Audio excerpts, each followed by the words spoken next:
Welcome to our channel. నేను ప్రశాంత్.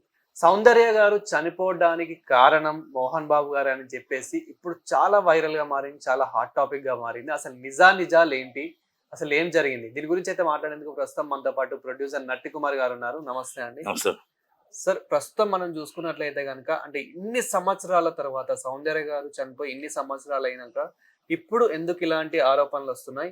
అసలు అతను ఇలా ఆరోపణలు చేయడానికి రీజన్ ఏంటి? మోహన్ బాబు గారు చంపించాడని చెప్పి ఇలా అసలు నిజాలేంటి?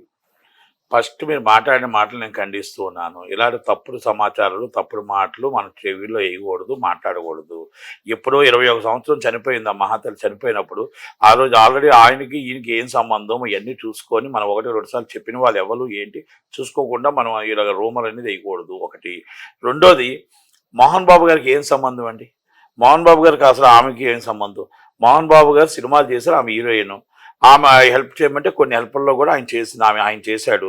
మొత్తం సైబర్ టవర్ బ్యాక్ సైడ్ స్థలాలు కానీ కొన్ని స్థలాల్లో కానీ ఇక్కడ లోకల్ రౌడీ స్టేటస్ కొంచెం ఇబ్బంది పెడుతుంటే పరిటాల రవి గారు హెల్ప్ చేశారు, మోహన్ బాబు గారు హెల్ప్ చేశారు. Is a family friends, very good friends, super.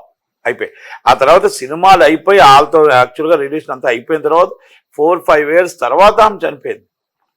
5 years తర్వాత శ్వేతనాగన్ సినిమా తీసింది సివిరెడ్డి గారిది.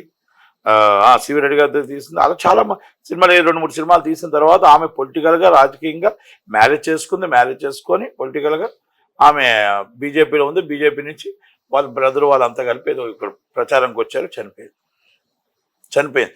అయితే అక్కడ 21 సంవత్సరం క్రితం ఎవరో ఇప్పుడు వచ్చి పలానా వ్యక్తి అసలు దాని అన్ని నమ్మక సత్యం లేవేవి ఎక్కడా కూడా అసలు ఆయన ఏం చెప్తున్నాడో ఆయనకే తెలియట్లేదు. ఏదో బిగ్ టీవీలో చూశాను కనుక అది కరెక్ట్ కాదు విషయాలు. ఎందుకంటే ఓకే ఉంటే ఎంక్వైరీ పోలీసు వాళ్ళు చేసుకుంటారు తర్వాత విషయాలు, కానీ అప్పుడు ఇప్పుడు ఎక్కడండి అది ఆల్రెడీ హెలికాప్టర్ యాక్సిడెంట్.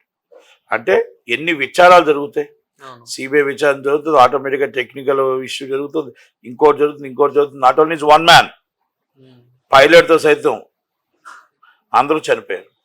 అంటే వెరీ పవర్ఫుల్గా అక్కడ మొత్తం టోటల్గా కేసు విచారణ నేషనల్ లెవెల్లో జరుగుతుంది, ఇంటర్నేషనల్ లెవెల్లో జరుగుతుంది. ఎందుకంటే హెలికాప్టర్ ప్రమాదమా లేకపోతే ఏమైనా ప్రమాదం జరిగిందా ఇవన్నీ జరుగుతాయి. ఒక వ్యక్తి కోసం కాదు కదా ఇది. ఇలాంటి తప్పుడు సమాచారం ఇవ్వకూడదు, ఇచ్చినమైన ఇమీడియట్లీ కేసు రిజిస్టర్ చేయాలా.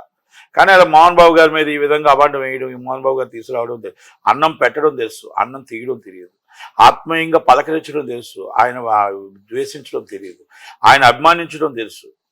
కానీ పిల్లలతో గొడవ ఉందని చెప్పేసి ఏదో చిన్న గొడవలు ఉంటాయి, అది తల్లిదండ్రులకి పిల్లలకి కామన్గా గొడవ అవుతుంది.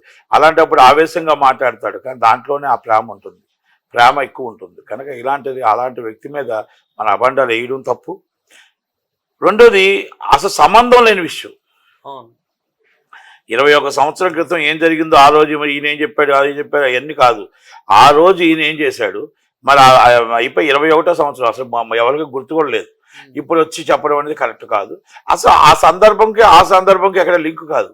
ఎందుకంటే హెలికాప్టర్ ప్రమాదం అంటే ఎన్ని ఇన్వెస్టిగేషన్స్ జరుగుతాయో మన అందరికీ తెలిసిన విషయం. ఇక సౌందర్య గారి భర్త కూడా ఆయన కూడా లెటర్ ఇచ్చాడు, చూసాను. ఫేక్ ఇదంతా అని చెప్పి కొందరు ఏమంటున్నారంటే అంటే ఏమన్నా బెదిరింపులు గురయ్యాడో. ఏమండి ఎక్కడ ఉంటుందండి, ఏది ఉంటుందండి ఇది ఏమంటున్నాను నేను.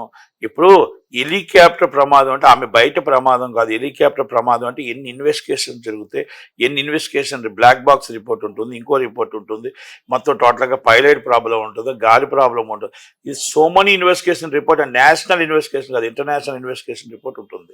ఎందుకంటే హెలికాప్టర్ అనేది international, helicopter and flights international. దాని మీద మొత్తం టోటల్గా సో మెనీ కొన్ని రిపోర్ట్స్ ఉంటాయి. ఎందుకంటే ఇక్కడ జరిగిన సిచ్యువేషన్ రీసెర్చ్, లేకపోతే ఇంకొకటి ఎందుకు జరిగింది, పలానా దగ్గర జరిగిన యాక్సిడెంట్ ఇక్కడికి దీనికి లింక్ ఉందా, చాలా జరుగుతాయి. కనుక నేనేమంటే తప్పుడు సమాచారంతో మనం ఇలా అబాండం వేసి ఇలా మనం టీవీలో వేయడం కూడా కరెక్ట్ కాదేమో, మనం మాట్లాడడం కూడా కరెక్ట్ కాదేమో. ఇప్పుడు నేను చెప్పకపోదును, కానీ ఏంటంటే ఇది నేను ఏదో చూసిందో చెప్పాలనిపించి చెప్తున్నాను. కానీ యాక్చువల్గా అసలు ఈ విషయం కోసం మనం మాట్లాడడం కూడా వేస్ట్. సో అంటే ఇప్పుడు ఎవరైతే చిట్టిమల్లు అనే వ్యక్తి అంతా ఆరోపణలు చేస్తున్నాడో, సో అతని మీద ఫర్దర్ గా ఏమైనా యాక్షన్స్ తీసుకునే మనకి ఆయన ఎవరో తెలియదు. మనం ఎవరు ఆయన తెలియదు. ఆయన ఎందుకు చేస్తున్నాడో తెలియదు. అది ఏమన్నా చట్టం తన పని తను చేసుకుపోతుంటుంది. మనకి ఎందుకండి? ఇంకా దానికోసం డిస్కస్. మోహన్ బాబు గారి మీద వచ్చింది నా సినిమా వ్యక్తి. నాకు 40 సంవత్సరాల నుంచి ఆయనతో పరిచయం ఉంది. ఆయనకి నాకు రిలేషన్షిప్ ఉంది. అలాంటి వ్యక్తి కాదు అనే ఉద్దేశంతో నేను మీకు చెప్తున్నాను తప్ప. అదే విధంగా అంటే సౌందర్య గారికి మీకు కూడా కొంచెం అనుబంధం ఉండే ఉంటుంది. అంటే నార్మల్గా మీకు మాకన్నా ఎక్కువ సౌందర్య గారి గురించి మీకు చాలా తెలుసు. మీరు ట్రావెల్ చేశారు కాబట్టి, మీతో తను ట్రావెల్ చేసింది కాబట్టి నార్మల్గా ఇండస్ట్రీలో మీకు అంటూ కొంచెం పరిచయం. అసలు ఎలా ఉండేవాళ్ళు? మంచి వ్యక్తి, మంచి అమ్మాయి అండి అమ్మాయి. ఆ అమ్మాయి చాలా మంచి అమ్మాయి. ఒక సినిమా 2 సినిమాలతో మేము ఆయనతో 2 సినిమాలు కాదు 4 సినిమాలు ఏదో పనిచేసాం. కొండవీటి సింహాసనం అనుకుంటా.